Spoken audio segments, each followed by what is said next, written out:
Bueno, seguimos en esta segunda parte de la mañana y de nuevo gracias a los héroes y heroínas que resisten contra viento y marea las sesiones.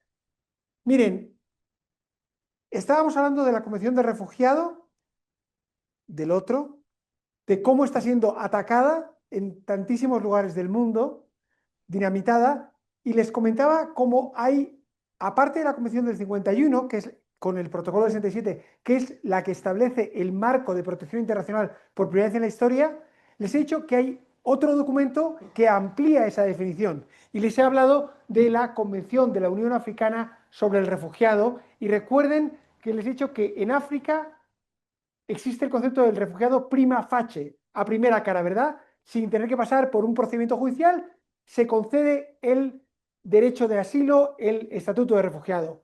Pero hay otro, falta una pieza legal en la estructura global del derecho a asilo, y es el de aquí, el de Latinoamérica. Y el de Latinoamérica es de las reacciones más generosas del mundo para con la protección internacional. Miren, en el año 84, en el lejano año 84, se elaboró la Declaración de Cartagena. La Declaración de Cartagena, de nuevo, si tienen tiempo, es otro de esos documentos que inspiran al ser humano. Las personas de América Latina, de Iberoamérica, que se juntaron en el año 84 para redactar la Declaración de Cartagena, de verdad que eran personas de bien. Eran personas que querían y buscaban el bienestar de las personas que tenían que huir de la guerra. Es un documento a día de hoy, 40 años después, es un documento de una potencia ética realmente destacable. En esa declaración, por cierto, recuerden, esto no es una convención, las convenciones son leyes. Una declaración es una declaración. Todos sabemos lo que es una declaración de amor, pues más o menos es la misma idea, la misma fuerza legal tiene una declaración de amor que la declaración de Cartagena. Pero la declaración de Cartagena, desde su redacción, ha sido incorporada a los ordenamientos jurídicos de todos los estados de América Latina. Es decir, esto no es, se inició como una declaración y se llama la Declaración de Cartagena, pero recuerden que tiene fuerza legal en los distintos estados de América Latina y del Caribe. ¿Cómo define la Declaración de Cartagena del 64 a un refugiado? Miren, la definición o concepto de refugiado recomendable para su utilización en la región, esto es, en América Latina y el Caribe, es aquella que, además de contener los elementos de la Convención del 51 y el Protocolo del 67 que hemos visto antes, considere también como refugiados a las personas que han huido de sus países porque su vida, seguridad o libertad han sido amenazadas por la violencia generalizada, la agresión extranjera, los conflictos internos, la violación masiva de los derechos humanos u otras circunstancias que hayan perturbado gravemente el orden público. Esta es la definición más generosa que existe en el mundo para la concesión del estatuto de refugiado a una persona que huye de una de estas características. Es la más amplia, la más comprensiva. Esto fue aprobado en el año 84. Uno de los requisitos, criterios de la Declaración de Cartagena es que tiene que ser renovada cada 10 años. Es decir, cada 10 años los países que firmaron la Declaración de Cartagena se vuelven a juntar para volverse a comprometer con la declaración. Y efectivamente sucedió cada 10 años. En el año 94 se renovó la Declaración de Cartagena, en el año 2004 se renovó la Declaración de Cartagena y en el año 2014 se renovó la Declaración de Cartagena. Pero de pronto algo sucedió que puso a prueba la Declaración de Cartagena. Y lo que sucedió fue la salida masiva por millones de personas de Venezuela, de personas que salían del país porque se había perturbado gravemente las condiciones socioeconómicas del país. Claro, inmediatamente, cuando los venezolanos empezaron a llegar a Colombia, Perú, Chile, Brasil, Ecuador, Panamá, Trinidad y Tobago. Evidentemente, los juristas dijeron, aquí está la Declaración de Cartagena. Estas personas deben recibir inmediatamente el estatuto de refugiado porque todos estos países han firmado y convertido en parte de su ordenamiento jurídico la Declaración de Cartagena. ¿Sucedió eso? No. Cada país tomó sus decisiones con respecto a qué derechos daba y por cuánto tiempo a los venezolanos. Y claro, volvemos a lo que hemos estado hablando en este día y medio, ¿verdad? Tenemos leyes, tenemos convenciones internacionales, pero ¿se cumplen? ¿No se cumplen? ¿Para quién se cumplen? ¿Cuándo se cumplen? Y claramente la Declaración de Cartagena no se cumplió, desde luego en su espíritu, para los refugiados venezolanos. Pero ustedes me pueden decir, espera Gonzalo, si se renueva cada 10 años, se renovó en el año 2014, entre medias millones de venezolanos llegaron a países latinoamericanos vecinos o no tan vecinos y no se aplicó la definición de la Convención, de la Declaración de Cartagena. ¿Y qué pasó en el año 2024? Porque, claro, se cumplían 10 años.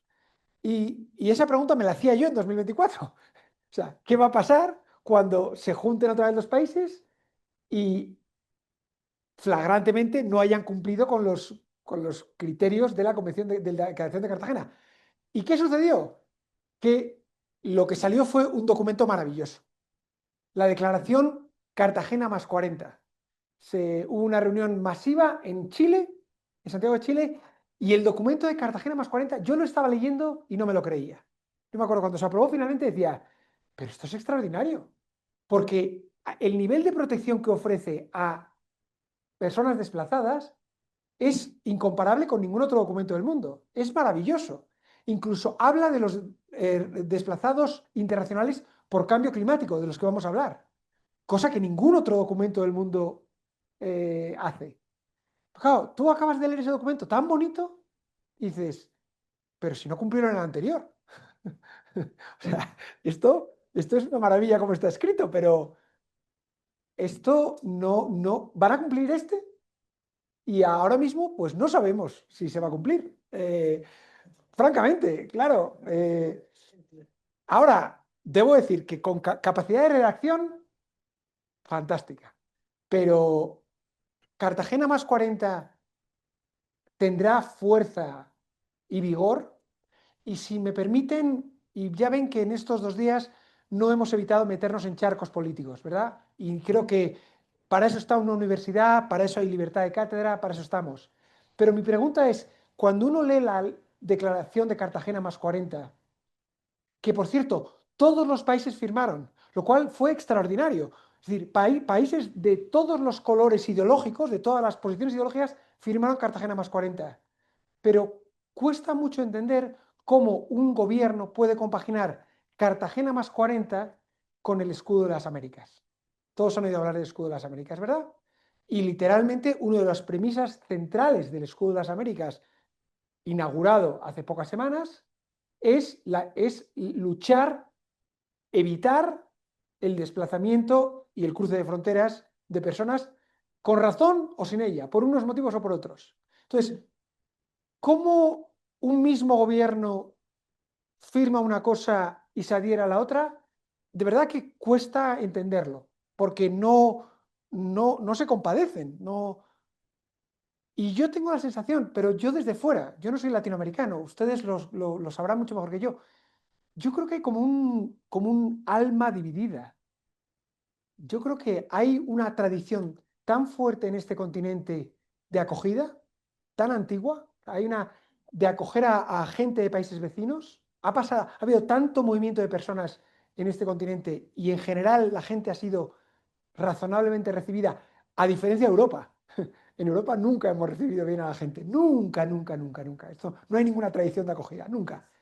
Pero aquí sí la ha habido.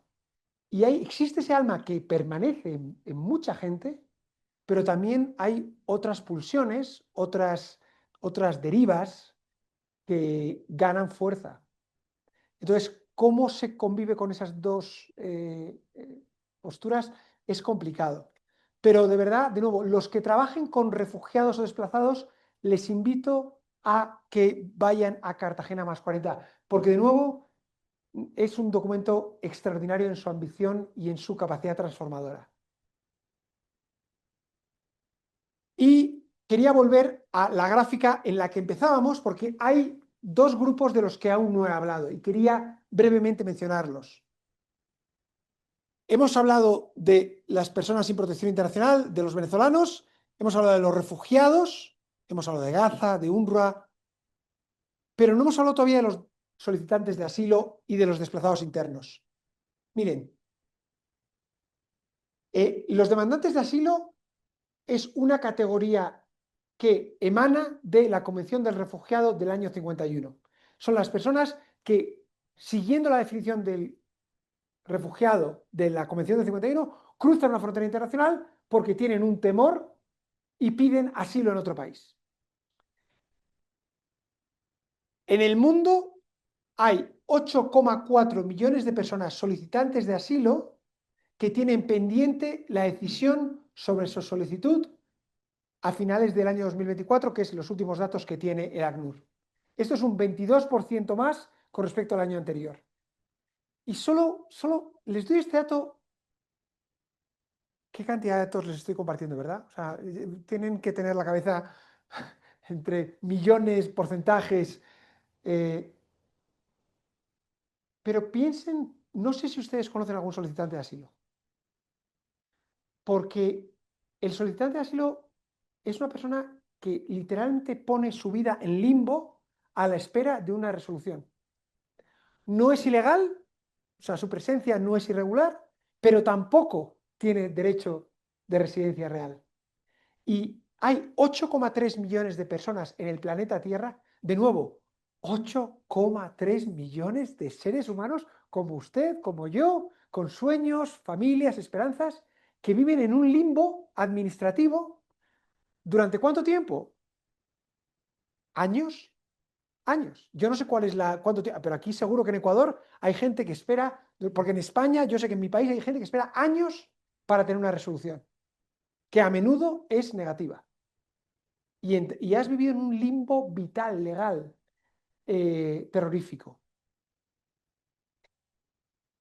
El número de solicitudes de asilo pendientes ha aumentado durante 8 años consecutivos desde 2016 y el ritmo de estos aumentos se ha acelerado en los últimos años. Claro, si llevamos un día y medio hablando de que vivimos en un mundo más violento, la gente busca asilo en otros lugares huyendo cada vez más de la violencia.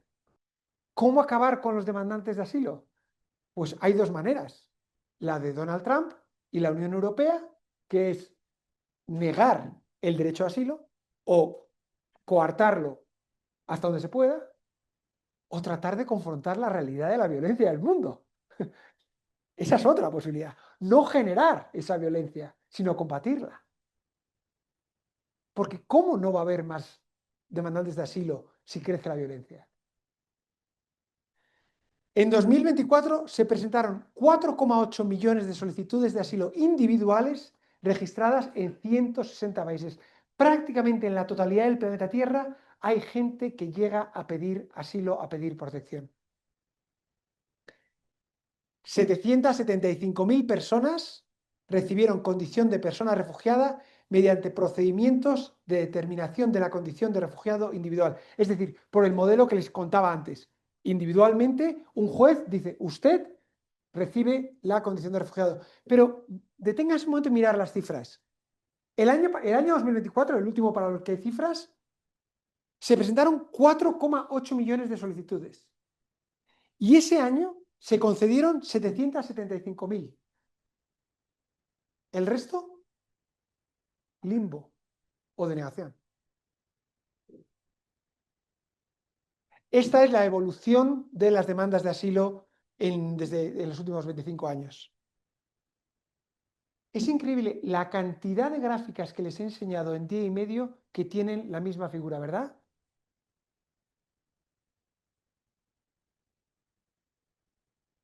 Salvo la calidad de democracia media en el mundo, ¿verdad? Que esa era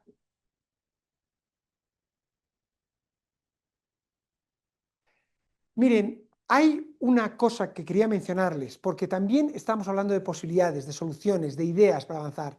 Hay un sistema de protección complementaria que está establecido en la mayor parte de los países y que se puede utilizar para ayudar a personas a alcanzar residencia legal en los países en los que buscan asilo. Ese sistema de protección complementaria se centra en reunificación familiar, en la cual la gente puede traer a familiares generalmente de primer grado o segundo grado, para acompañarles en su estado de protección. Protección temporal es lo que ha hecho la Unión Europea con los ucranianos. Visados humanitarios, visados por motivos de salud, visados por motivos educativos, visados por motivos laborales. Todos estos son herramientas complementarias que, más allá del sistema de asilo tradicional, se pueden utilizar para acoger a gente si necesita protección. Y la mayor parte de los países tienen establecidos mecanismos más o menos factibles o fáciles para alcanzar estos sistemas de protección. El último grupo del que quería hablarles, bueno, no el último, quería volver a la Convención de Ginebra sobre el Estatuto de los Refugiados. Recuerden que hay 5 categorías: raza, religión, nacionalidad, pertenencia a un determinado grupo social u opiniones políticas.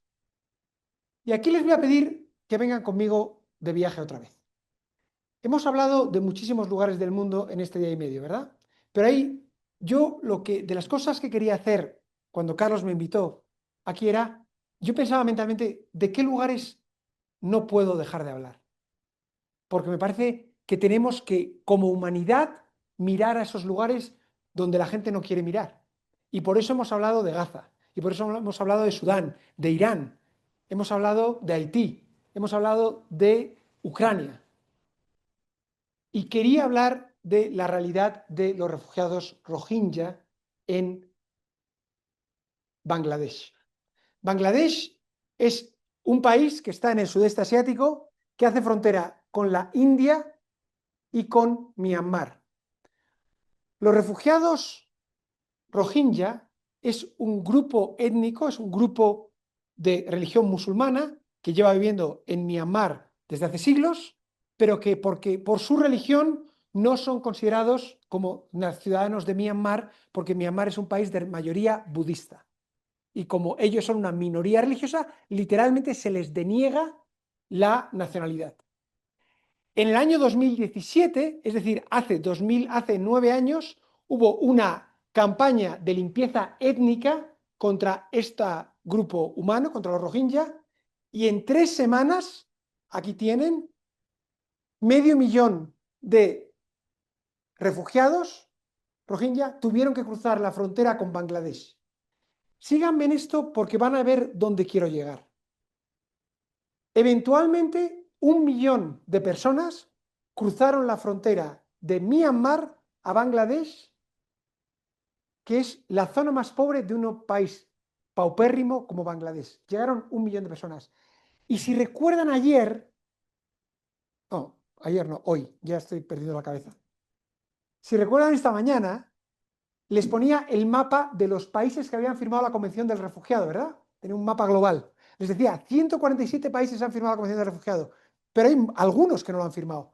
Por ejemplo, en el sudeste asiático, Bangladesh no ha firmado la Convención del Refugiado. ¿Por qué es esto importante? Imagínense, 1 millón de personas, de seres humanos, cruzan una frontera porque literalmente están bombardeándolos, ametrallándolos, matándolos. Es una auténtica limpieza étnica. Cruzan una frontera, pero llegan a un país, el que tienen delante, donde no está reconocido que ellos sean refugiados. Y claro, si tú cruzas una frontera y llegas a otro país que no te reconoce como refugiado, ¿en qué te conviertes?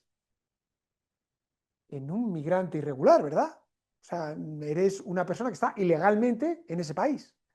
Pero claro, estos son 1 millón de personas que han entrado al mismo tiempo y el gobierno de Bangladesh no tiene más remedio que crear un sistema de campos, claro, lo que sale mentalmente es decir, de campamentos de refugiados, pero no son refugiados, porque para ser refugiado tú tienes que tener un estado que te otorgue el derecho de refugio.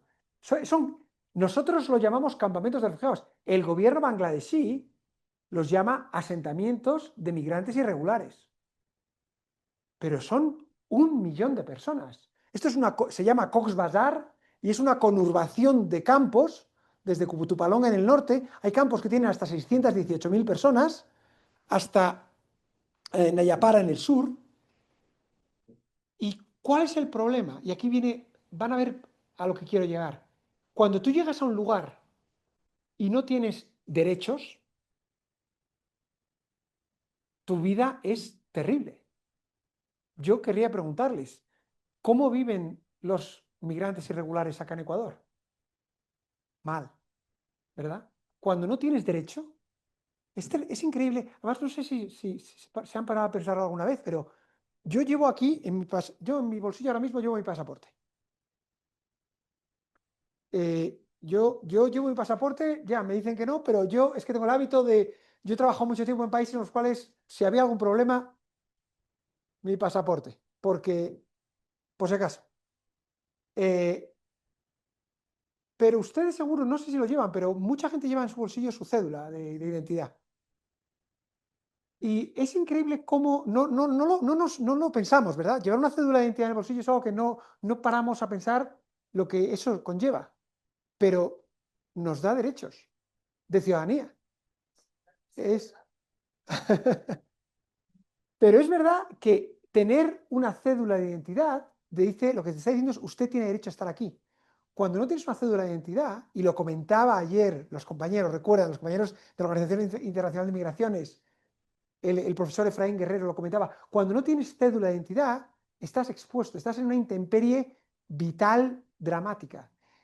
¿Qué pasa cuando eres 1 millón de personas sin cédula de identidad, sin estatuto de refugiado, sin ningún documento legal que te avale y estás en el país más pobre, uno de los países más pobres del mundo? Pues acabas viviendo en condiciones absolutamente dramáticas.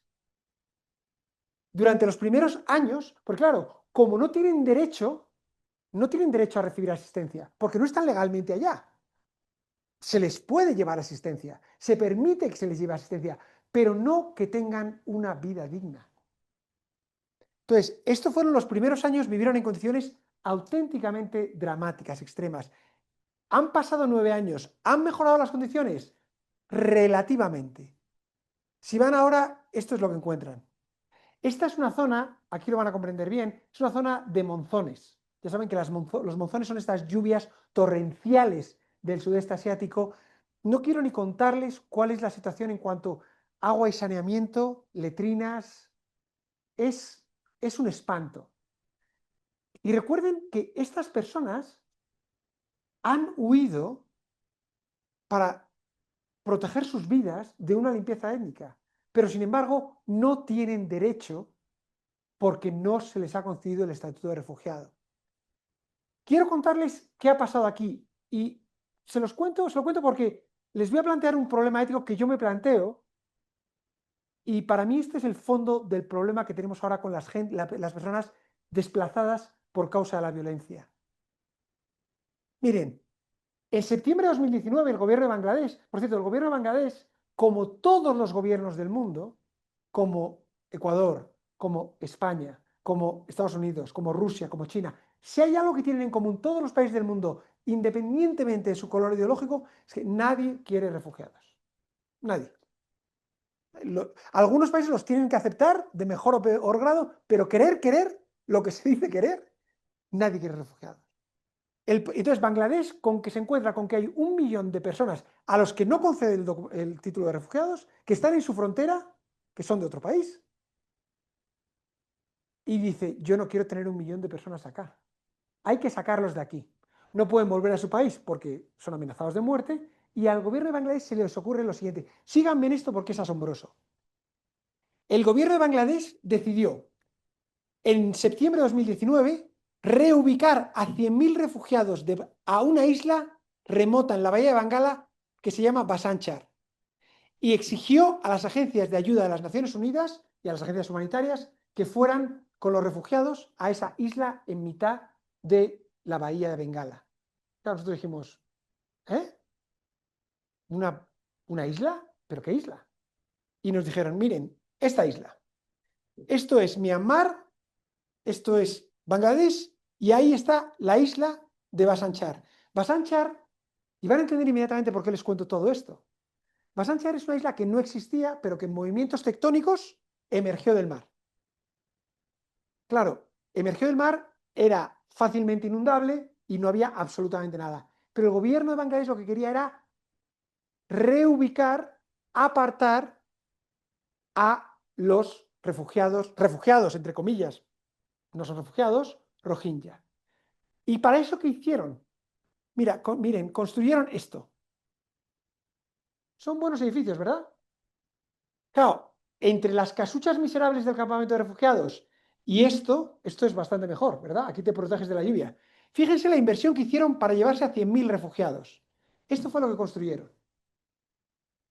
La pregunta que quiero hacerles, y los que estaban en la sesión anterior lo van a entender inmediatamente, es, cuando ustedes ven esto, ¿a qué se parece o qué es? Es otra cárcel, como todas las que hemos visto antes, como el CECOT, como todas. Esta cárcel no tiene muros porque no los necesita, ¿verdad? Es una isla diminuta. La pregunta es, si ustedes fueran un refugiado rohingya, viviendo en un campamento de refugiados miserable, donde no tienen acceso a servicios de ningún tipo, tienen casuchas, letrinas infames e infectas, que a mí me han preguntado, oye, qué haría usted? ¿Preferiría vivir en ese campamento misérrimo o ir a esta isla donde va a tener un techo más digno? Y si se dan cuenta es una decisión muy difícil, ¿verdad? ¿Qué eliges? ¿Ese campamento miserable, pero en tierra, adentro?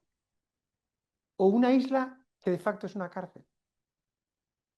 Les voy a contar qué ha sucedido desde entonces. El New York Times hizo una investigación en esa isla, cuando se le permitió entrar, y dijo, los empleos en la isla son inexistentes. Claro, en las cárceles. Los agentes de policía controlan los movimientos de los refugiados. Refugiados, recuerden que nosotros llamamos refugiados, pero el gobierno de Bangladesh no llama refugiados.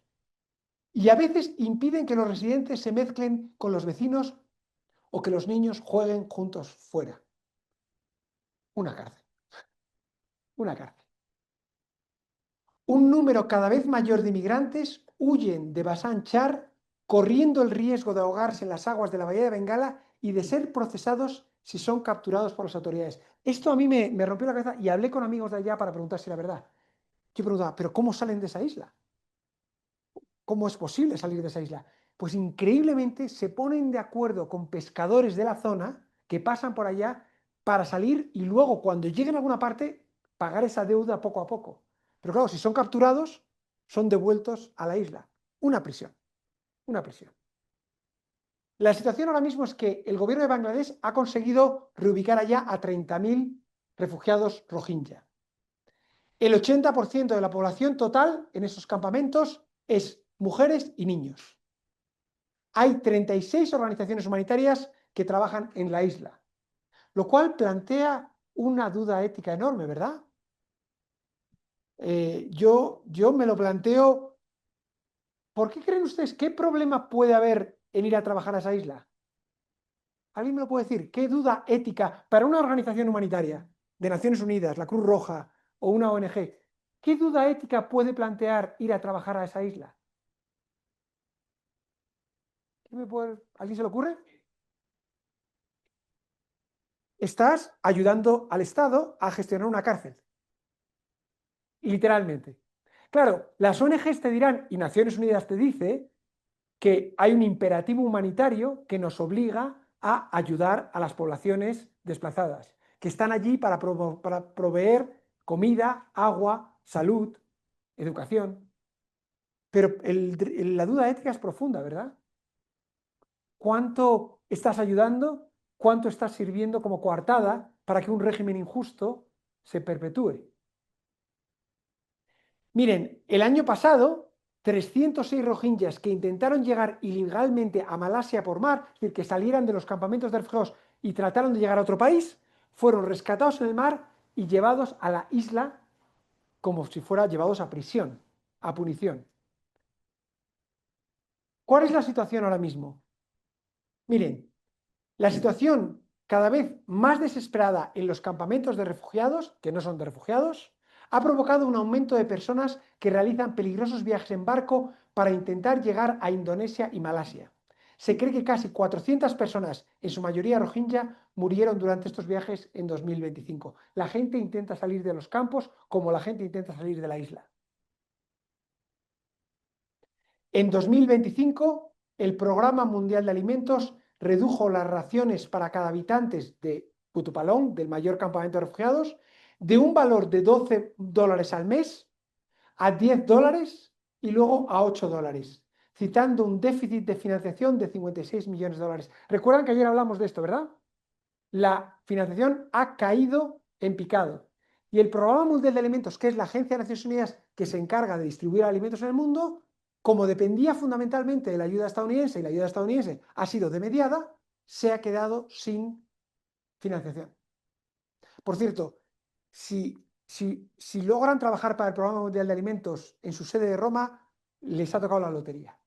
Porque el Programa Mundial de Alimentos tiene una sede en Roma preciosa, preciosa, preciosa, preciosa. Tienen un café delicioso, se come estupendamente, es una maravilla. Se come, es toda una maravilla. Y lo digo en broma, les respeto el trabajo que hacen. Pero el Programa Mundial de Alimentos fundamentalmente es una organización de logística. Tienen unas hojas Excel en el cual entra dinero y sale dinero para comida.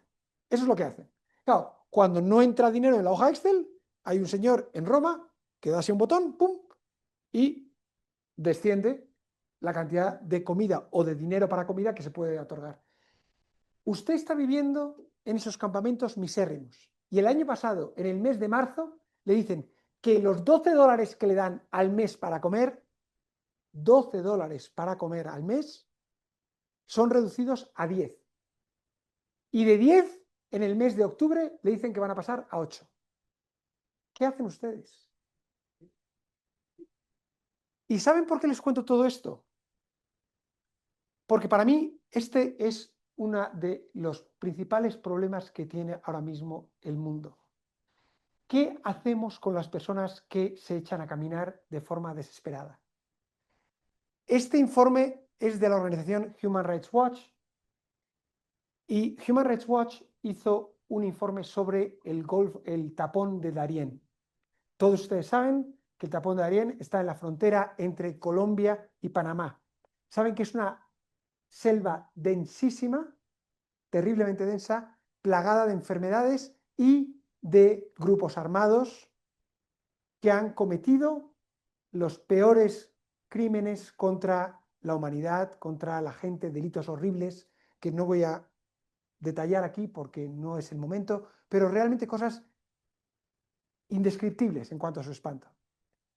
Y ese informe de Human Rights Watch para mí tenía un título que dijo una mujer venezolana, dijo: este infierno era mi única opción.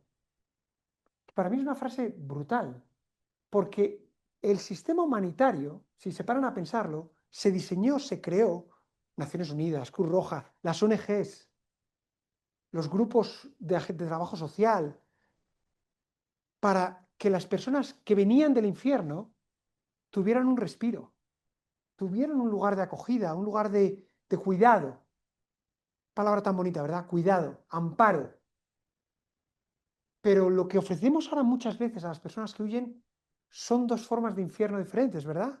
El lugar del que proceden y el lugar al que llegan o por donde transitan.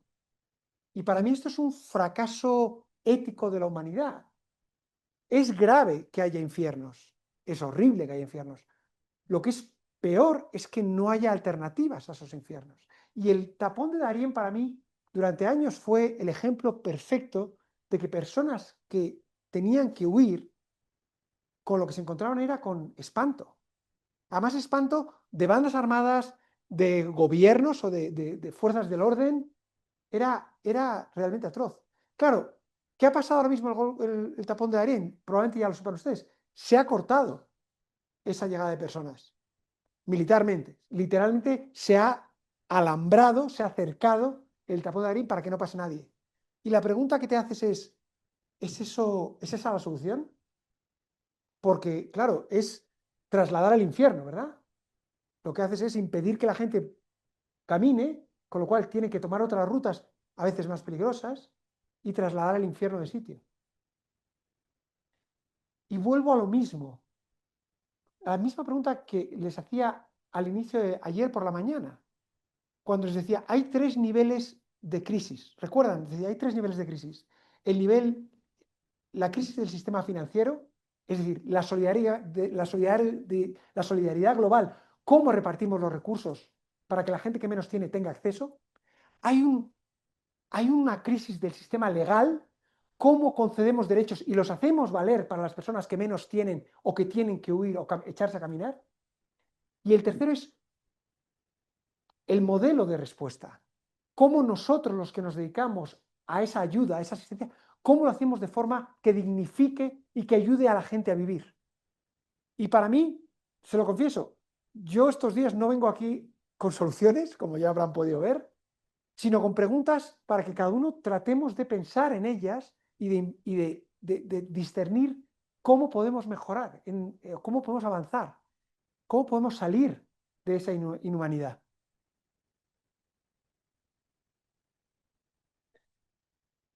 Miren, quería hablarles en esta gráfica quería hablarles por último de un grupo más, el grupo más numeroso. Si ven el número de personas desplazadas globalmente, el grupo más numeroso es el de personas desplazadas internas. Ayer los compañeros de la Oficina Internacional de Migraciones, perdonen,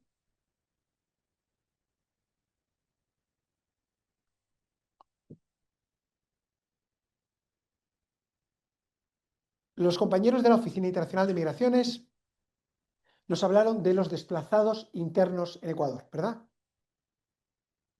Los desplazados internos en Ecuador, los desplazados internos son la mayor categoría de desplazados forzosos en el mundo. Personas que se han obligado a dejar sus casas o sus tierras por algún motivo. Les hablaba de la Convención de Refugiados que protege a las personas que cruzan fronteras. ¿Quién es el encargado de dar protección a los desplazados internos? ¿Quién es el encargado? El Estado. El Estado. A los desplazados internos ecuatorianos, la ley dice que el Estado ecuatoriano tiene que garantizar su seguridad, su acompañamiento, su bienestar. Eso dice la ley. ¿Qué pasa? Que eso se refleja en el único documento que tenemos para definir a un desplazado interno. Son los principios rectores de los desplazamientos internos que en 1998 elaboró la Agencia de Naciones Unidas, ACNUR. Aquí se define la persona desplazada, que básicamente son personas o grupos de personas que se han visto forzadas u obligadas a escapar o huir de su hogar o de su lugar de residencia habitual, en particular como resultado o para evitar los efectos de un conflicto armado, de situaciones de violencia generalizada, de violaciones de los derechos humanos o de catástrofes naturales o provocadas por el ser humano y que no han cruzado una frontera estatal internacionalmente reconocida. Esta es la parte clave, que no han cruzado una frontera estatal internacionalmente reconocida. Estos son los principios rectores para el desplazamiento interno. Pero yo tenía un amigo, ¿recuerdan lo que decía antes de la declaración de Cartagena, del valor que tiene una declaración? Pues un amigo mío decía, era más duro con los principios rectores, decía que los principios rectores es como cuando alguien a las 3 de la mañana en un bar te dice que te quiere mucho. Pues exacto, esa fuerza, esa realidad, ese peso legal que tiene esa declaración a las 3 de la mañana es más o menos lo que tienen los principios rectores. Los principios rectores no conceden derechos. Los derechos los conceden los estados y los desplazados internos muchas veces son los que padecen a esos estados en lugar de recibir protección de esos estados, como pasa ahora mismo en Haití. Esta es la evolución de los desplazados internos en el mundo. Y vuelvo a repetirles, otra gráfica.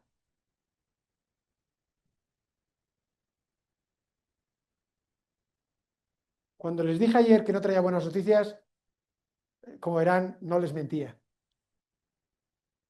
No para de crecer el número de desplazados internos en el mundo. Solo menciono esto por un hecho fundamental.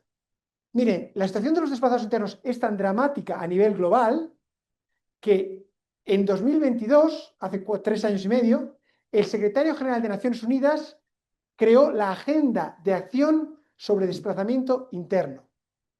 Es tal el número, los millones de desplazados internos que hay en el mundo, ¿qué hacemos? Crear una agenda de acción sobre desplazamiento interno. Se creó un asesor especial sobre soluciones para los desplazamientos internos, con todo tipo de agencias de Naciones Unidas detrás. El responsable es un señor australiano que se llama Robert Piper, y se dice en ese documento, en esa agenda, la actual crisis de desplazamiento interno no será resuelta de forma sostenible únicamente por medio de la asistencia humanitaria, sino más bien trabajando con las autoridades locales y nacionales con el fin de crear las condiciones para alcanzar soluciones seguras y duraderas. El problema está en que a veces esas autoridades nacionales y locales no quieren encontrar esas soluciones duraderas, no quieren ayudar a su población como deberían. A veces incluso esos países son los que provocan ese desplazamiento interno. En el año 2023, el responsable para desplazamiento interno elaboró la iniciativa flagship del coordinador de socorro de emergencia. Y ahí dice, esa iniciativa busca empoderar el liderazgo de los coordinadores y coordinadoras residentes y de asuntos humanitarios a fin de desarrollar soluciones de coordinación y respuesta a medida impulsadas por las prioridades de las comunidades afectadas. Esto básicamente quiere decir que vamos a trabajar conjuntamente para ayudar a las comunidades afectadas por el desplazamiento interno. Muy bien. ¿Qué más? Dicha iniciativa ayudará a capacitar a los gobiernos sobre la responsabilidad y el liderazgo de las intervenciones, que son fundamentales en la búsqueda de soluciones para las personas desplazadas internas. Esta iniciativa depende de la mejora de la calidad de los datos disponibles para fundamentar la toma de decisiones. Es decir, vamos a ayudar a los gobiernos a mejorar la respuesta de los desplazados internos. El problema para mí es lo que les decía antes. Recuerdan que antes les hablaba de la evolución de la calidad democrática en el mundo. Cada vez hay menos gobiernos, o perdón, lo voy a decir de otro modo. Cada vez los gobiernos se preocupan menos por sus ciudadanos y se preocupan más por mantenerse en el poder o por acopiar poder. Con lo cual, puedes tener todas las agendas del mundo diciendo que vas a colaborar con los gobiernos, pero ¿qué pasa cuando los gobiernos son el problema o son parte del problema? Y si miran ustedes al mapa del mundo, se encuentran con que hay muchos gobiernos que no son la solución, sino que son los que están provocando o coadyuvando a estados de violencia contra su propia población. ¿Cómo resolvemos el problema de los desplazados internos? Ayer nos contaban los compañeros y las compañeras de la Oficina Internacional de Migraciones cuán complejo es el tema aquí en este país. Lo difícil que es que haya los recursos, a veces la voluntad, de ayudar a esas personas. ¿Cómo hacemos frente a las causas raíz que provocan ese desplazamiento interno? Y les decía antes que yo no tengo soluciones. Lo que tengo es el impulso de buscar respuestas, de preguntar, de tratar de trabajar conjuntamente. Porque vuelvo a una palabra que apareció ayer y que me parece la más grave de todo, y es la palabra normalización. Parece que nos hemos habituado a que en nuestras sociedades haya personas desplazadas por miles, por docenas de miles, por cientos de miles a veces, y que esto forme parte de la estructura de la sociedad. ¿Cómo nos revolvemos contra eso?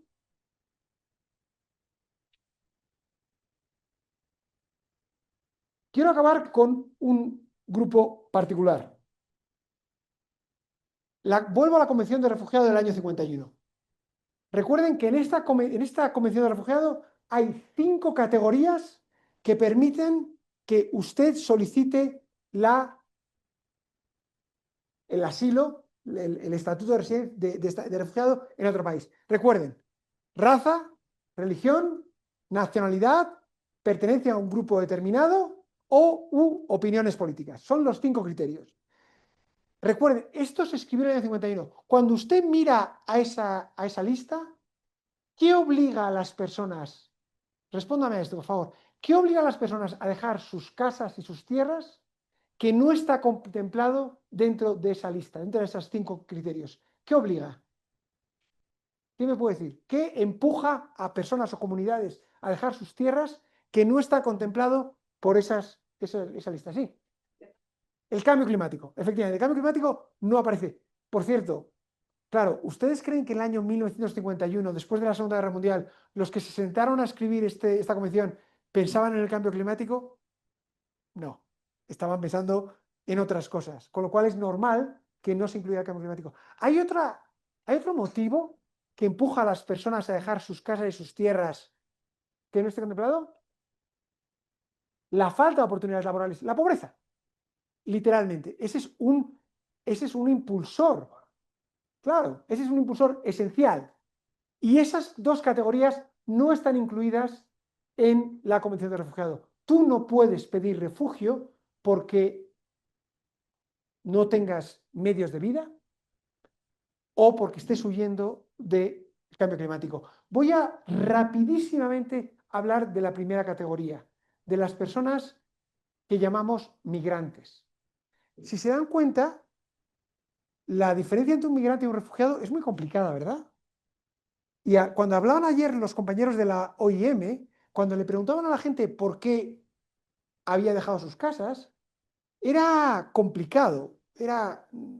Había motivos a veces climáticos, había motivos de violencia, de amenaza, había motivos de falta de oportunidades laborales, vitales, y en muchas personas todo eso se mezcla. O sea, no hay una línea claramente divisoria, pero las leyes y los estados dividen tajantemente entre refugiados y migrantes.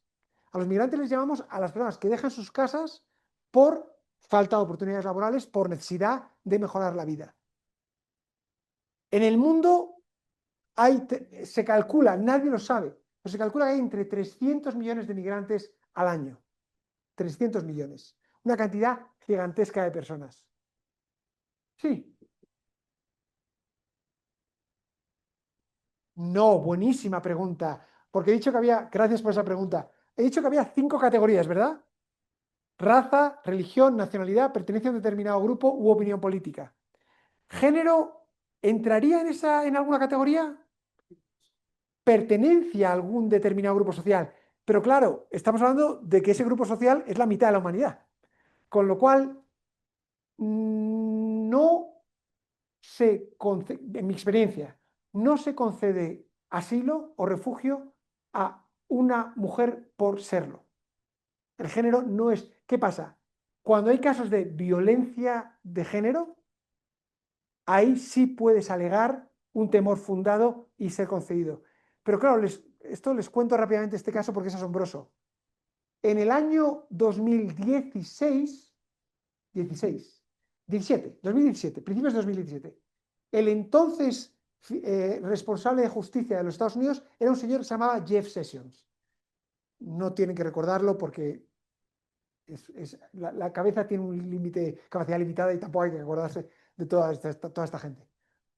Pero Jeff Sessions un día se puso en el jardín de la Casa Blanca, delante de una tele, y dijo: a partir de hoy, los Estados Unidos no reconocen la violencia de género como requisito para obtener el refugio en nuestro país. Quiere decir que antes los casos de las personas que venían huyendo de violencias de género y podían demostrarlo en el país, que su vida estaba en riesgo, provenientes de El Salvador, Honduras, Guatemala, México, etcétera, y que podían demostrar que su vida estaba en riesgo por problemas de violencia de género o de violencia doméstica, esas personas se les podía conceder el derecho a refugiado. A partir de 2017, Estados Unidos dijo: hasta aquí, se acabó. Claro, la pregunta es: ¿eso cumple con la Convención del Refugiado? ¿Incumple la Convención del Refugiado? Y eso es lo que tienen las leyes, que depende de quién las interprete, cuándo las interprete y cómo las interprete. Entonces, Estados Unidos, de la noche a la mañana, cambió de criterio entre qué aceptabas como criterio para la concesión de estatus de refugiado y qué no. Sí, dime, perdona. Estabas tú primero, creo. Dime. ¿Qué tal? Buenos días con todas, con todos, con todos. Incluyendo nuevamente el tema de género, si bien hace parte de un determinado grupo social, hablemos de la población LGBTIQ+. Sabemos que en algunos países, exactamente volviendo al tema de Bangladesh, la homosexualidad está penalizada, ¿cierto? Colombia es uno de los países que está en segundo lugar por crímenes de homofobia. Si hubiese la posibilidad de poner dentro del grupo determinado, pueda ser la homofobia como un riesgo para conceder la solicitud de refugio en este caso, y sobre todo en los países de Oriente, que también es criminalizado, deberían establecerse como los nuevos criterios para ampliar la posibilidad de obtener refugio a la población. Pero es que antes comentábamos, la comunidad LGTBI es el caso paradigmático de pertenencia a otro determinado grupo social. Y de hecho, en España, por ejemplo, en mi país, pero no solo en mi país, en muchísimos países se concede estatuto de refugiado a las personas que están huyendo. Por desgracia, y esto por desgracia, se ha incrementado el número de países que han introducido en el Código Penal penas por homosexualidad. Los últimos casos son Ghana y Uganda en África, y ahora han penado y efectivamente ahora mismo las personas tienen un riesgo serio de privación de libertad o de vida por su condición, por su orientación sexual. Y efectivamente sí es el caso paradigmático de... El problema, ¿sabe cuál es? Con toda esa definición tan bonita, tú tienes que probarlo. Y les doy el ejemplo. Hay personas de este país que llegan a mi país y demandan asilo y llegan llegan de situaciones realmente peligrosas para ellos o para su familia, o sea, con una amenaza seria, grave, de tenerse que marchar. El problema está en que luego te tienes que poner delante de un juez y demostrarlo. ¿Y cómo demuestras el miedo? Es muy difícil. Entonces, eso hace que muchísimas personas que de verdad necesitan protección no la alcancen porque los jueces no se la conceden. Y ahí es donde está la ley, pero como llevamos hablando estos días, ¿cómo interpretas la ley? Y ahí es donde el sesgo ideológico de un gobierno, por ejemplo, tiene mucho peso. Ahora mismo en Estados Unidos es prácticamente imposible que te concedan asilo. Aunque tengas a un tipo con una pistola en la cabeza detrás, es dificilísimo, porque la postura del gobierno sobrepuja a cualquier razonable interpretación de la ley y permea al sistema judicial. Perdone. Sí, un debate no tan antiguo respecto a las prácticas ancestrales en diversos países del mundo. Y la práctica ancestral suele utilizarse a veces como justificativo para graves violaciones de derechos humanos. Muy cierta. Concretamente el tema de la ablación, A la de la ablación femenina. Pero parece interesante también mirar cómo, entiendo, algunos países nórdicos incorporaron este criterio para la concesión del estatus de refugiado a mujeres que lograban huir de África Central con ayuda de organizaciones de cooperación internacional y finalmente llegaban a Dinamarca, Noruega. Y ahí se ha abierto también un debate en torno a práctica ancestral o a este Absolutamente. de figuras, ¿verdad? Es una excelentísima pregunta y un caso que conozco muy de cerca, porque yo he pasado muchos años en países donde se lleva a cabo la práctica de la ablación o la excisión. Saben ustedes a qué nos estamos refiriendo, ¿verdad? A la mutilación genital femenina. Y efectivamente, en muchísimas sociedades, pero muchísimas sociedades, es una parte esencial de su estructura social. Tan fuerte es que por ejemplo, sucede con las religiosas. Las religiosas, hay mujeres que han entrado en la vida religiosa y que han elegido o eligieron muy de niñas o sus familias porque eran religiosas que no se llevara a cabo la mutilación genital femenina. porque consideraban que eso no se compadece con la religión. ¿Qué pasa? Que esas mujeres, cuando se muere su madre, no pueden acudir al entierro, porque son consideradas impuras, al no haber pasado por la mutilación genital femenina. Como ven, esto no es un problema médico solo, que es un problema médico grave, porque muchas veces estas prácticas se realizan con instrumentos, con instrumentos sucios, o sea, con instrumentos contaminados, y hay un riesgo serio para la vida de las niñas. Esto también es un problema social muy grave. ¿Qué hacen las organizaciones humanitarias? Pues es muy complicado. ¿Cómo haces frente a estas prácticas? Porque si lo prohíbes, hay unas consecuencias sociales serias.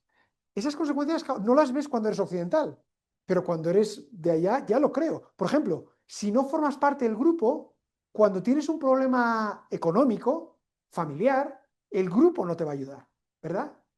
Entonces, si tú interrumpes algo porque consideras que viola los derechos humanos, y seamos claros, viola los derechos humanos de forma clara, pero estás teniendo unas consecuencias dramáticas. ¿Qué se ha hecho? Pues el tema es muy interesante, nos desvía un poco de este tema, pero le cuento rápidamente. Hay dos escuelas. La escuela de prohibir, que se ampara en que hay varios países que han prohibido legalmente la ablación, la mutilación genital femenina, aunque se siga practicando en la sociedad. Y entonces dices, oiga, si el país lo ha prohibido, yo lo prohíbo y lo persigo. Hay gente que ha tomado otra filosofía, y yo no sé cuál es la correcta, que es, en lugar de prohibir y perseguir, lo que vamos a hacer va a ser tratar de que las mujeres que hacen la mutilación genital femenina utilicen instrumentos limpios y lo puedan hacer de forma que no ponga en peligro la vida de la niña. Y realmente plantea dudas éticas muy profundas, ¿verdad? Si ustedes tuvieran que tomar una decisión sobre cómo haces frente a ese problema, es terriblemente complicado. Todo esto lo cuento para acabar en lo que usted está diciendo, que es que ahora mismo, desde luego en Europa, y creo que no solo desde luego en Europa y en otros países, Europa reconoce huir de una situación de riesgo de mutilación genital femenina como requisito para obtener el estatuto de refugiado.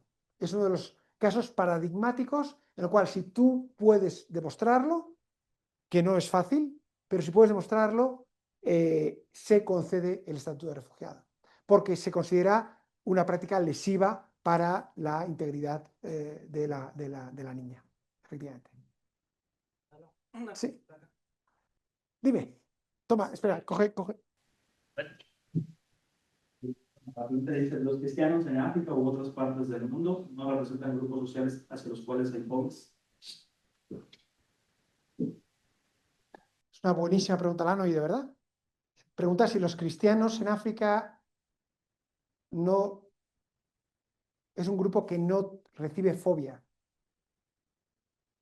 Y la respuesta es que depende de los países. Depende de los países. Esto nos llevaría a una conversación larguísima, la verdad. Pero miren, los cristianos están perseguidos o discriminados en distintos lugares del mundo. Por ejemplo, la India. En la India la comunidad cristiana es enorme. ¿Por qué? Porque la India es el país más poblado del mundo, y aunque los cristianos son un porcentaje muy pequeño, pero estamos hablando de millones y millones y millones de personas. Desde la llegada al poder del último presidente, de Narendra Modi, con una agenda fieramente nacionalista y fieramente hindú, los otros grupos religiosos, cristianos y musulmanes, han sido abiertamente discriminados, en algunos casos perseguidos. En África ocurre en algunos países en menor medida. El caso que siempre se cita es el caso de Nigeria, y se habla de los ataques a cristianos en Nigeria. Ha sido aducido por algunos países para amenazar militarmente a Nigeria. Y eso es mentira. No es que no haya violencia contra los cristianos, es que hay violencia contra todo el mundo. En Nigeria viven en un estado prácticamente de guerra civil, en la cual la mayor parte de los muertos son musulmanes, porque es la mayor parte de la población. Entonces, sí hay ataques contra cristianos, pero hay tantos o más, muchos más ataques contra musulmanes. Es decir, los cristianos son discriminados, sí, pero es que son otra de las muchas comunidades discriminadas y atacadas en Nigeria. Entonces, les voy a decir lo que yo pienso. Y esto ya, yo cuando cito datos, cito datos. Cuando digo lo que yo pienso, lo digo. Esta es mi opinión. En el planeta Tierra, hoy, depende mucho más de dónde has nacido que de cuál sea tu religión. La pregunta no es si eres cristiano o no cristiano, es en qué país has vivido y dentro de ese país, en qué comunidad has nacido. Porque eso va a determinar tus oportunidades, tus posibilidades vitales. Dicho esto, en los países más ricos del mundo, no en África, en los países más ricos del mundo, me refiero a Europa, me refiero a Estados Unidos, me refiero a Australia, en esos países que son los que tienen más poder, lo que hay es claramente una islamofobia creciente. Entonces, yo soy cristiano. Yo soy cristiano. Pero eso no me lleva a negar el hecho de que en mi continente, en Europa, lo que percibo es una islamofobia creciente. Y yo creo que, pero esto ya nos metemos en temas muy, muy personales. Lo que creo que me dice mi fe es que debo pensar en la persona como ser humano y no en función de su religión.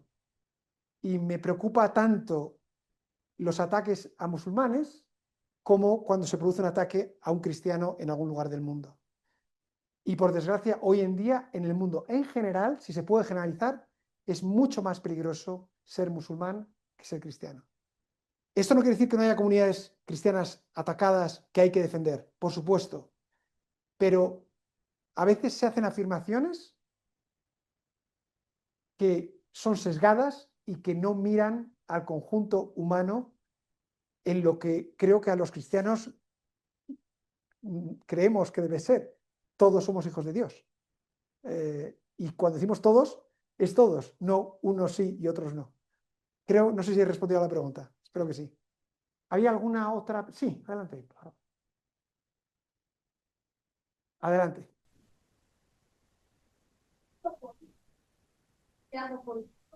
No, asilo y refugio son básicamente sinónimos, son términos sinónimos. Cuando uno, claro, son sinónimos cuando se utiliza en sentido jurídico, no cuando se utiliza en sentido coloquial.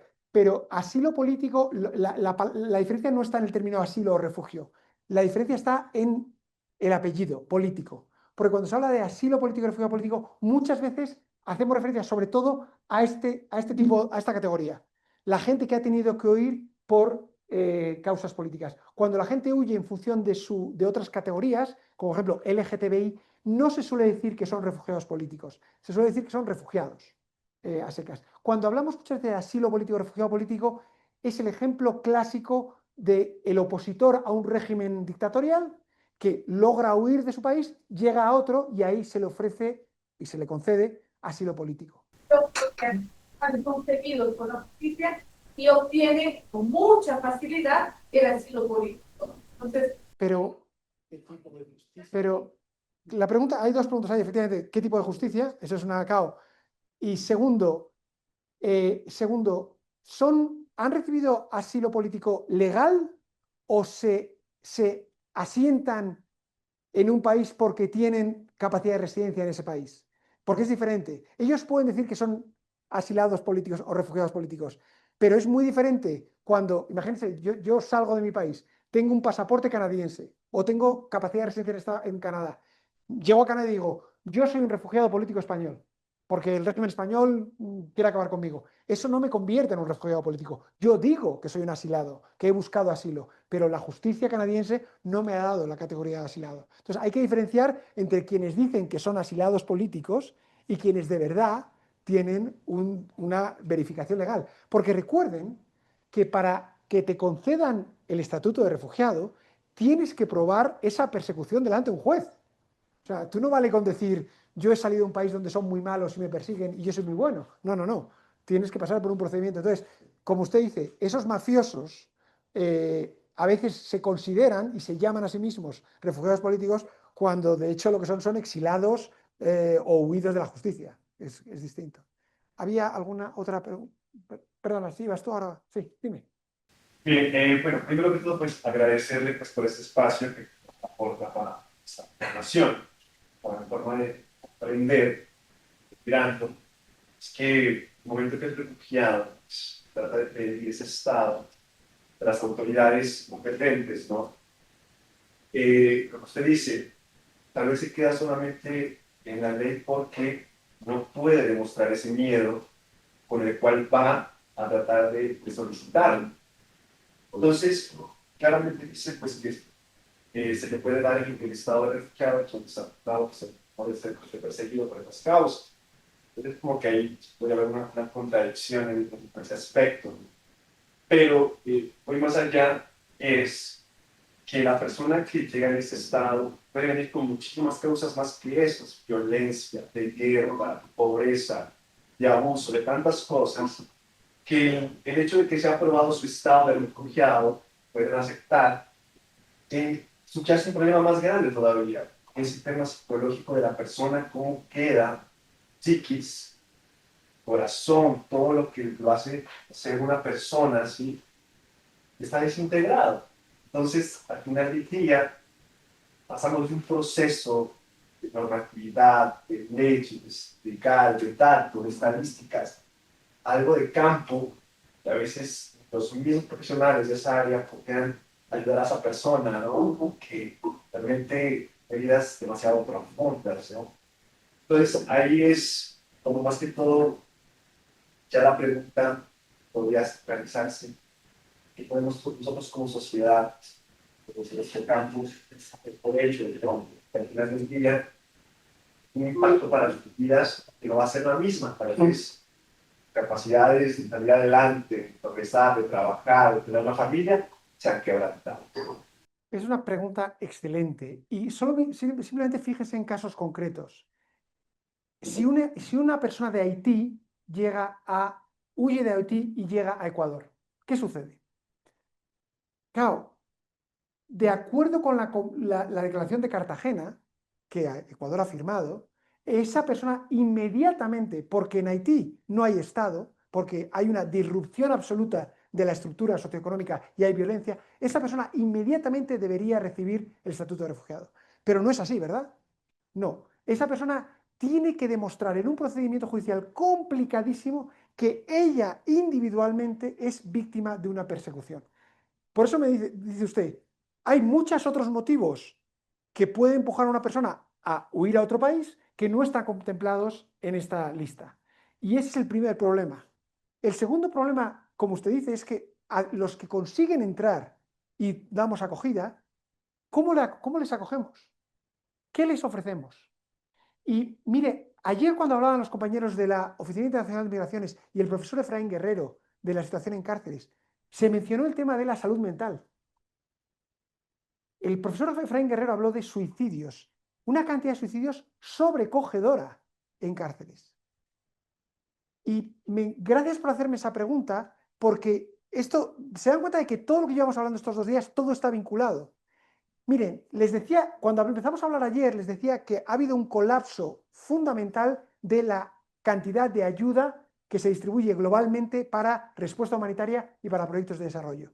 El cierre de USAID, la realidad, el descenso del apoyo por parte de la Unión Europea, diferentes razones, hay menos dinero para financiar proyectos sociales, proyectos humanitarios.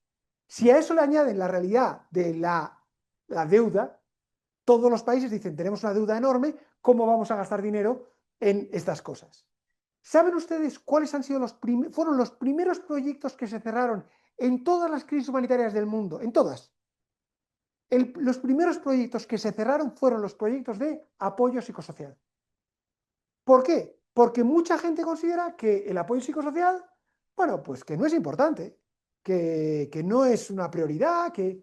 Entonces, literalmente, yo este año he estado en Irak, en Jordania, he estado en diferentes lugares de África y por todas partes por las que he ido me han dicho que los proyectos psicosociales se han ido.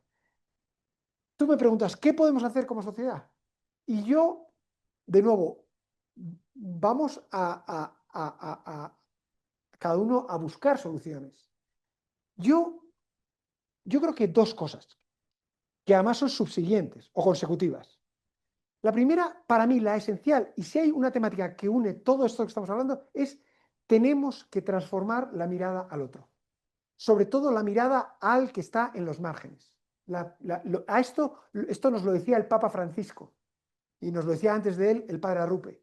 Hay que ir a los márgenes.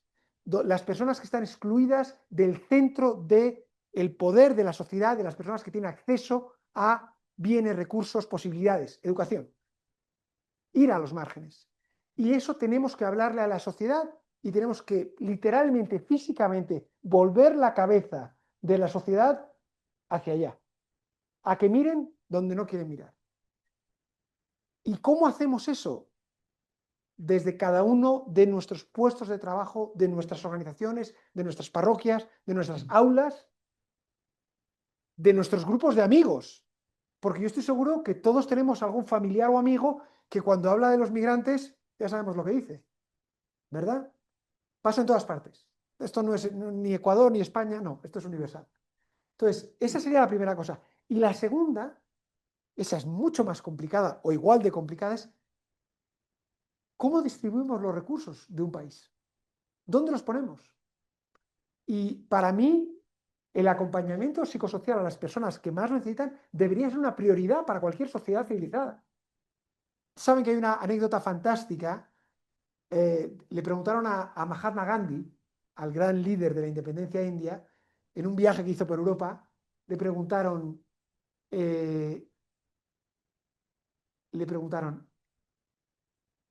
Mahatma, ¿qué opina usted de la civilización occidental?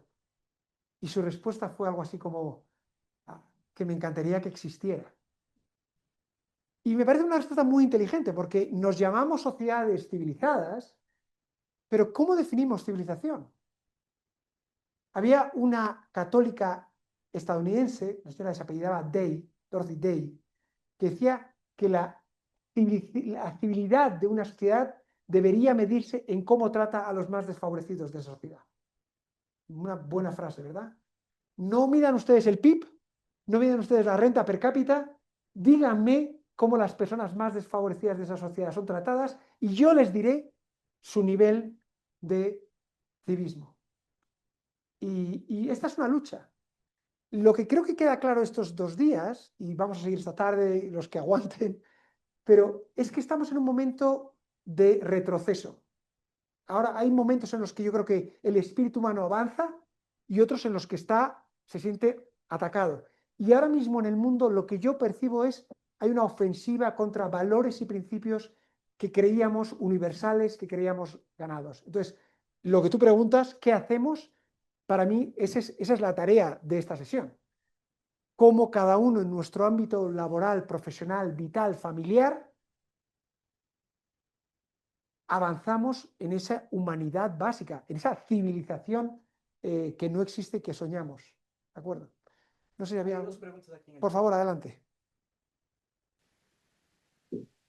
La primera pregunta es de Patricia Ortega. Dice, ¿y cuál es la situación de las personas apátridas en estos contextos de conflicto? Wow. Esta problemática ha aumentado.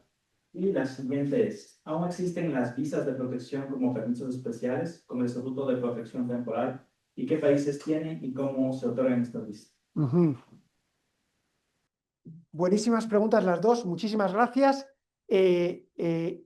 Carlos, tenemos hasta la 1, ¿verdad? Vale, me he olvidado completamente de la presentación, con lo cual no hay que preocuparse.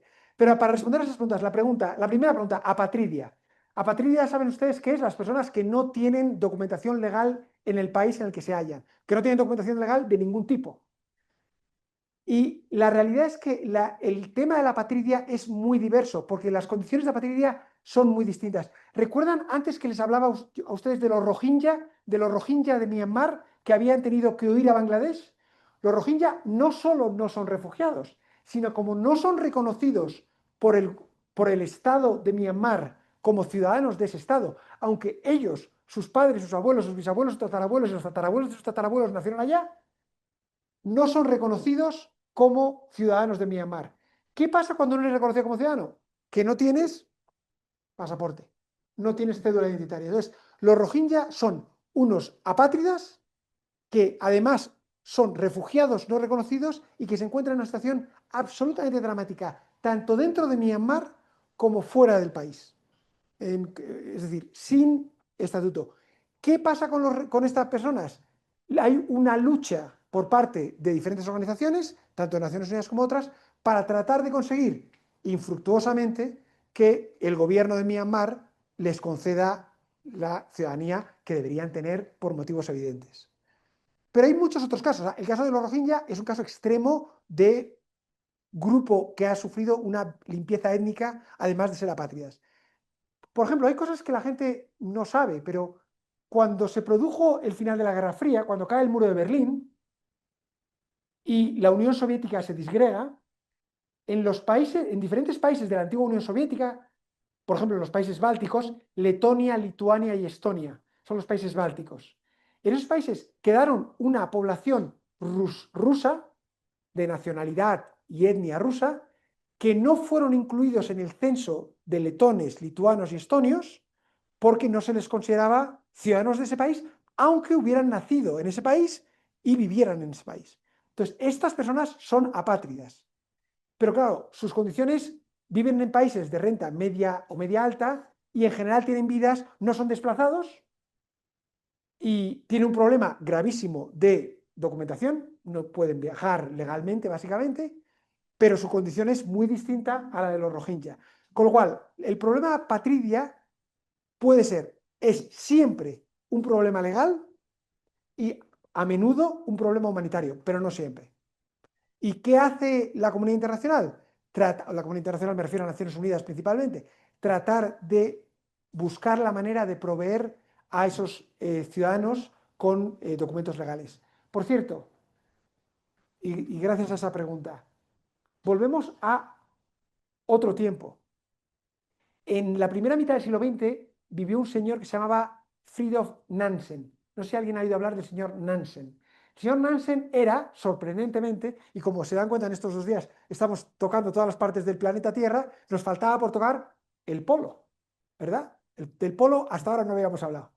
Pues este señor Nansen fue un explorador polar. Era un noruego que se dedicó a explorar el polo, como Amundsen, como esta gente. En un momento dado se convirtió en el primer responsable para los refugiados de la Sociedad de Naciones, que es la organización que precedió a las Naciones Unidas antes de la Segunda Guerra Mundial. Y el señor Nansen tuvo una idea, que es crear el pasaporte Nansen. Y el pasaporte Nansen se concedía a apátridas o refugiados que no recibían el estatuto de refugiados en otros países. Y hubo muchísimas personas en los años 20, 30, que recibieron pasaporte Nansen, otorgado ¿por quién? Por el sistema de gobernanza global que ahora llamaríamos Naciones Unidas. Ahora ya eso no se hace. Ya no hay pasaportes Nansen. ¿Por qué? Perfectamente podría haberlos. O sea, ¿por qué? Porque no queremos. La respuesta es porque los gobiernos del mundo no quieren conceder validez a ese pasaporte. Se dan cuenta que hay soluciones. Ya lo creo que hay soluciones. Lo que no hay es voluntad. Y la segunda pregunta era sobre... Benavides pregunta sobre las visas de protección como permisos especiales, como el estatuto de protección. Hablaba antes eso se llaman medidas complementarias o especiales. Y el visado temporal lo concede cada gobierno de forma absolutamente autónoma. Y comentaba antes que la Unión Europea, por ejemplo, ha concedido a 4,7 millones de refugiados ucranianos protección temporal, estatuto de refugiado temporal, que va renovando cada 2 años. Entonces, depende de los gobiernos, literalmente de cada gobierno, su política con respecto a la concesión de visados temporales. ¿De acuerdo? Si había otra... Dime.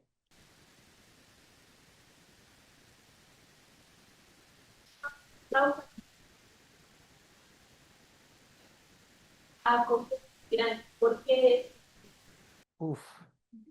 Perdona, ¿cómo te llamas? Nadine, acabas de hacer la madre de todas las preguntas.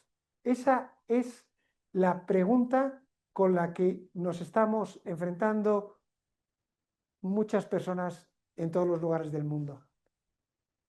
¿Por qué tantas personas en la sociedad son tan hostiles al concepto? Yo diría más al concepto que a la persona.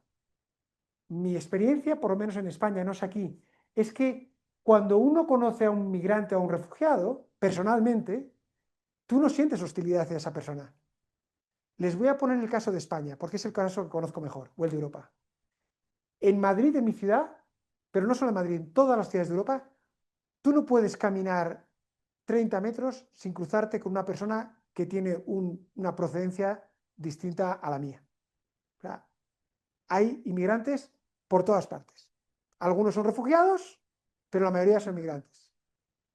¿Qué hacen estos inmigrantes en España, en Italia, en Alemania, en Francia, en Gran Bretaña, en Estados Unidos? Trabajar. Y trabajar fundamentalmente en las tareas que no queremos hacer los que nacimos allá. Se ocupan de las cosas que no queremos hacer. Y por eso te las encuentras de camareros, camareras, trabajando en la construcción, trabajando en el campo, que es muy duro, cuidando de los ancianos, que hay muchísimos ancianos en Europa. ¿Y quiénes cuidan de ellos? Pues personas de otros lugares del mundo. ¿Y cuál es la experiencia que tenemos? Y perdone porque le voy a dar una respuesta muy larga a su pregunta, pero es que su pregunta es muy, muy compleja. La experiencia general cuando se hacen encuestas es que las personas no tienen un problema, todo lo contrario, con el individuo. ¿Por qué? Porque el individuo lo vemos en las calles. Es literalmente la persona que te pone un café, la persona que cuida de tu abuela, la persona que ves construyendo el edificio que está allí o la casa en la que tú vas a vivir. ¿Dónde está el problema? Cuando se pregunta en abstracto a las sociedades qué piensan de las migraciones o de los refugiados y sobre todo cuando esas poblaciones votan. Ese es el problema que tenemos en Europa. La gente no vota contra un migrante o un refugiado individual, vota contra el concepto. Y la pregunta es, ¿por qué esa hostilidad? Y aquí ya nos entraríamos en el dominio de la sociología y de la psicología. Y le puedo decir cuál es mi visión. Yo creo que hay algo ínsito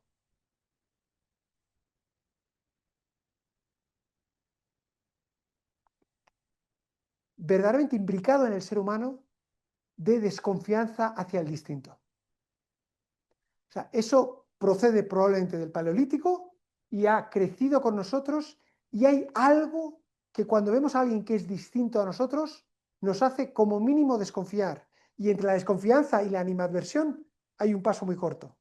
Entonces, eso es un instinto muy primario, y además cuando vamos atrás en la historia de nuestra especie podemos comprender por qué, ¿verdad? Cuando los recursos debían ser pocos y los grupos humanos pequeños, ver a alguien distinto era una amenaza para la caza que tú tenías o lo poco que tenías que comer.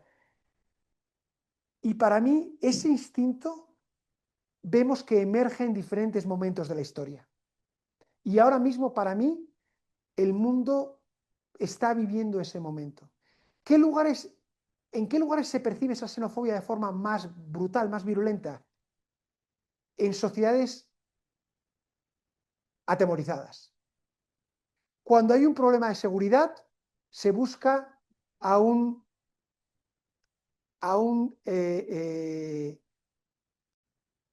cabeza, decimos a cabeza de turco, o alguien que se pueda echar las culpas. ¿Quién es el que se puede echar las culpas? Al otro, al distinto. No solo son sociedades que se sienten inseguras, sociedades envejecidas. Por ejemplo, Europa. ¿Qué vemos en Europa? Personas que se van haciendo mayores y que les preocupa, les da miedo, que no reconocen el mundo a su alrededor, porque el mundo ha cambiado, porque gente nueva, distinta, de otro color de piel, con otras formas de pensar, a veces con otros hábitos, ha venido a cambiar sus modelos sociales.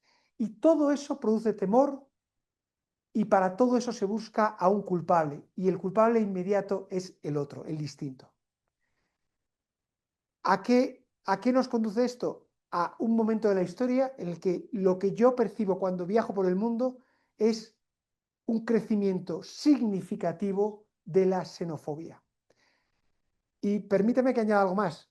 Esa xenofobia viene acompañada de otra palabra que hubo una filósofa española que propuso y que ha hecho fortuna. No sé si han oído hablar de esa palabra, aporofobia. La aporofobia es el odio al pobre.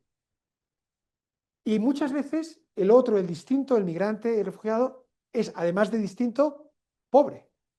Con lo cual se mezclan esos dos sentimientos y produce un sentimiento de rechazo enorme por parte de muchísimas personas en la sociedad. Acabo con esto. Eso es una explicación de por qué se produce esa animadversión. Por supuesto, hay causas, se pueden aducir muchas otras causas. En algunos países hay un problema de la vivienda y se achaca a la llegada de inmigrantes que los precios de la vivienda se han encarecido. Hay problemas de inseguridad, pero es cierto que hay personas que vienen de otros países que cometen delitos, ya lo sabemos. Lo que todas las estadísticas globales nos dicen es que los migrantes de media cometen muchos menos delitos que la población autóctona. Pese a que esto mucha gente no quiera reconocerlo, pero los estudios lo que nos dicen constantemente es esta realidad. Pero fíjense lo que acabo de decir. He dicho, es un instinto primario, creo que instalado en el ser humano, desde sus albores, ese miedo o desconfianza hacia el otro, esa hostilidad hacia el otro. Pero sabemos que el ser humano no vive de instintos creados en sus albores, ¿verdad? ¿Qué hemos desarrollado en 200.000 años como especie? Hemos desarrollado filosofía, hemos desarrollado religiones, hemos desarrollado ordenamientos jurídicos. Estos no proceden de los instintos. Los hemos elaborado los seres humanos pensando, sintiendo, imaginando, soñando, queriendo, buscando, preguntándonos. Y para mí hay una lucha dentro de cada ser humano, dentro de cada uno de nosotros, entre esos instintos tan naturales, porque además los sentimos todos, ¿verdad? Hay veces que miramos a alguien y esa capacidad asombrosa de nuestra especie para imaginarnos de otra forma. No somos animales. Somos animales y al mismo tiempo no lo somos. Tenemos un cerebro, tenemos un alma. Y ese cerebro y ese alma han construido modos de vivir, de pensar, de convivir, que contravienen, contradicen y a veces, ojalá, se imponen sobre los instintos más primarios. ¿Por qué respondo tan largamente a su pregunta? ¿Por qué ha hecho usted la pregunta más determinante para nuestro mundo hoy? ¿Y sabe por qué es la más determinante de todas? Porque nunca antes en la historia de nuestra especie se habían mezclado tanto los seres humanos. Nunca jamás. Yo hablaba el otro día con el señor que me vino a recoger al aeropuerto y me contaba cómo ha cambiado la ciudad de Quito. Él había nacido aquí, es un señor que tiene 60 y tantos años, nació en Quito y me dice, de mi infancia ahora la ciudad es irreconocible. O sea, ha crecido increíblemente. Ha venido gente de fuera. Pues eso que ha pasado en Quito, eso ha pasado en el mundo. El mundo es Quito. Ya no es, en los años 50, yo estoy seguro que más o menos se conocía mucha gente en Quito. Sobre todo en ciertas familias, seguro que se conocía a todo el mundo. 70 años después, ya no, ¿verdad? Pues eso que ha pasado en Quito ha pasado en el planeta Tierra. ¿Por qué es tan relevante esa pregunta que ha hecho usted? Porque nunca antes en la historia de la humanidad ese barajar, ¿utilizan ustedes el verbo barajar para los naipes, para las cartas? Nunca antes las sociedades se habían barajado tanto como se barajan ahora. Y eso, claro, produce miedo, produce inseguridad. El mundo está cambiando. ¿Cómo respondemos, pero no desde el instinto, sino desde la filosofía, desde la religión, desde el derecho, a este desafío? Y perdone por esta respuesta tan larga, de verdad, pero es que su pregunta me la hago yo todos los días, porque porque es mi trabajo, es mi vida y es mi vocación. Yo no sé si les pasa a ustedes, pero cuando yo oigo a algunos compañeros de trabajo que trabajan con refugiados, con migrantes, a veces cuando le hablan a la gente y a la sociedad, le dicen, bueno, pero claro, es que tú eres un racista. Porque claro, es que claro, dices que los migrantes son peligrosos o que los refugiados, es que tú eres un racista. Y a mí me parece que esa no es la manera de conversar con la sociedad. Porque, insisto, ese miedo que tiene mucha gente, ese miedo al cambio, ese miedo a la diversidad, ese miedo a lo distinto, es propio del ser humano. No se lo han inventado. El miedo no es una invención. El miedo es natural, nos acompaña. Tenemos que trabajar con la gente, tenemos que hablar con la gente, tenemos que conversar con la gente y proponer otras formas de mirar al otro, que procedan, insisto, de la filosofía, de la religión, del derecho. Pero, en conclusión, ahora mismo, a esa pregunta suya, los que creemos en otra manera de convivir con el otro y con el distinto, los que creemos que el ser humano se baraje, que convivan diferentes grupos humanos, que se encuentren y que traten de trabajar conjuntamente, los que creemos que eso es positivo, estamos perdiendo. Lo veo allá donde voy. Esto no lo pensaba hace 15 años, pero ahora sí lo pienso. Y mi objetivo, mi trabajo, mi esfuerzo es que cada vez más gente nos conjuremos a que ese no sea el destino de nuestra especie. Que no vayamos hacia un mundo más cerrado, más miedoso, más violento, más desigual, sino hacia un mundo más equitativo, más pacífico, más justo, más sostenible, más humano. Y claro, estamos en esa batalla. Lamento el símil bélico, pero estamos en esa batalla. Perdone por esa larguísima respuesta a su inteligente pregunta. Sí. Y un opinión, hablando de los estatutos temporales de protección, ¿cuál sería el último de estos estatutos? Si bien sabemos y recuerdo ahorita de los más, podría decir que beneficiaron, entre comillas, teniendo cambios políticos, jurídicos, sociales, estaba en Estados Unidos en 1990, si no me equivoco, y ahora actualmente podríamos hablar de Colombia de 2019, ¿cierto? Que venga regularización, que venga acceso a derechos. Sin embargo, este último durará solo 10 años, 30. Pero ¿cuál es el fin último de los estados si es un proceso temporal? Es tan buena pregunta que voy a decirle, yo soy muy crítico con mi país. Yo creo que España ha cometido muchos errores en la historia, muchas cosas ha hecho mal y a día de hoy seguimos teniendo una clase política que, como creo que ustedes entenderán, no nos sentimos nada orgullosos de nuestra clase política, nada. Y sin embargo, nuestro gobierno actual tomó una medida hace un mes que para mí es la justa, la beneficiosa para el país y además la humanitaria. Y estableció un proceso de regularización permanente de migrantes irregulares que va a afectar a 400.000 personas. Claro, la Unión Europea se le ha echado encima a nuestro gobierno porque justo lo que quiere es lo contrario, paralizar cualquier forma de regularización o incentivar a que lleguen migrantes. Y el gobierno español lo que ha dicho, me parece que es rarísimo escuchar a algún gobierno decir algo sensato. Yo llevo medio siglo siendo español y no he escuchado a los gobiernos españoles decir cosas sensatas con frecuencia. O sea, de ahí mi estupor. Pero el gobierno actual lo que ha dicho es, primero, hay que hacer esta regularización por motivos humanos y humanitarios, porque estas personas conviven con nosotros, trabajan entre nosotros, la mayoría de ellos, y viven en situación de ilegalidad y de miedo, y eso es algo inhumano, que me parece muy importante apelar al criterio moral, como ha hecho el gobierno español, está bien, ético, pero además el gobierno español ha hecho algo más evidente o más claro. Si regularizas a estos refugiados, a estos migrantes, perdón, si regularizas a estos migrantes, los incorporas al sistema tributario español. O sea, literalmente, esos señores y esas señoras están trabajando. En el momento en que los legalizas, están contribuyendo a la seguridad social, están pagando impuestos, ya no solo indirectos, sino también directos. Muchos de ellos tenían pequeños negocios o están trabajando en compañías que no pueden pagar contribuir a la seguridad social porque son irregulares. Es decir, el cálculo se ha hecho, este dato que les voy a dar es espectacular.